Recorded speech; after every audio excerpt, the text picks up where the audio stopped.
Item ಯಾವುದೇ ಇರಲಿ try ಮಾಡಿ ಆಚಿ ಚಿಕನ್ ಮಸಾಲಾ. ಬಿಡದಿ ಟೌನ್ಶಿಪ್ಗೆ ರೈತರ ಭೂಮಿ ಸ್ವಾಧೀನ ವಿಚಾರ. ಬಿಡದಿ ರೈತರ ಭೂಮಿ ಸ್ವಾಧೀನ ಅಕ್ಷಮ್ಯ ಅಪರಾಧ ಅಂತ ಕಾಂಗ್ರೆಸ್ ಸರ್ಕಾರದ ವಿರುದ್ಧ ಆರ್ ಅಶೋಕ್ ವಾಗ್ದಾಳಿ. ಟೌನ್ಶಿಪ್ ಮಾಡಿದರೆ ರೈತರ ಸಮಾಧಿ ಮೇಲೆ ಮಾಡದಂತಾಗುತ್ತೆ. ರೈತರ ಬೆಲೆ ಬಾಳುವ ಕೃಷಿ ಭೂಮಿ ಸ್ವಾಧೀನ ಮಾಡಲಾಗ್ತಾ ಇದೆ.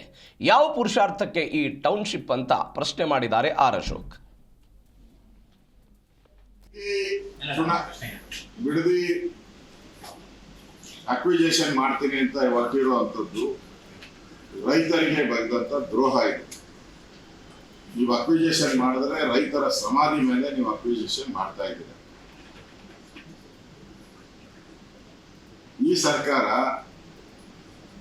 ಬಿಡದಿ ಬೆಲೆ ಬಾಳುವಂತ ಜಮೀನಲ್ಲಿ ಇರುವಂಥದ್ದು ಅಂದ್ರೆ ಅಲ್ಲಿ ತೆಂಗು, ಮಾವು, ರೇಷ್ಮೆ, ಹಾಲು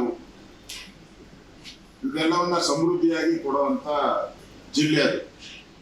ಈಗ ನೀವು ಜಮೀನನ್ನ ಅಕ್ವೈರ್ ಮಾಡಿ ರೈತರನ್ನ ಬೀದಿಗೆ ತರ್ತಾ ಇದ್ದೀವಿ.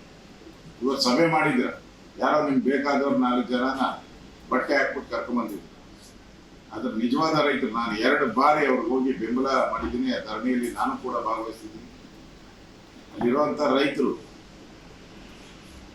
ಈ ಜಮೀನನ್ನ ಕೊಡಲ್ಲ ಅನ್ನೋ ಮಾತನ್ನ ಹೇಳಿದ್ದಾರೆ ಬಲವಂತವಾಗಿ. ಈಗಾಗಲೇ ಬೆಂಗಳೂರಲ್ಲಿ ಖಾಲಿ ಇರೋ ಸೈಟ್ಗಳು, ಲಕ್ಷಾಂತರ ಸೈಟ್ಗಳು ಖಾಲಿ ಬಿದ್ದಿದೆ.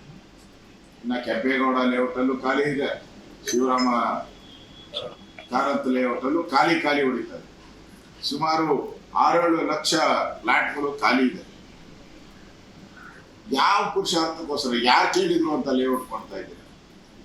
ಬಿಡದಿ ಜನ ಬಂದ್ಬಿಟ್ಟು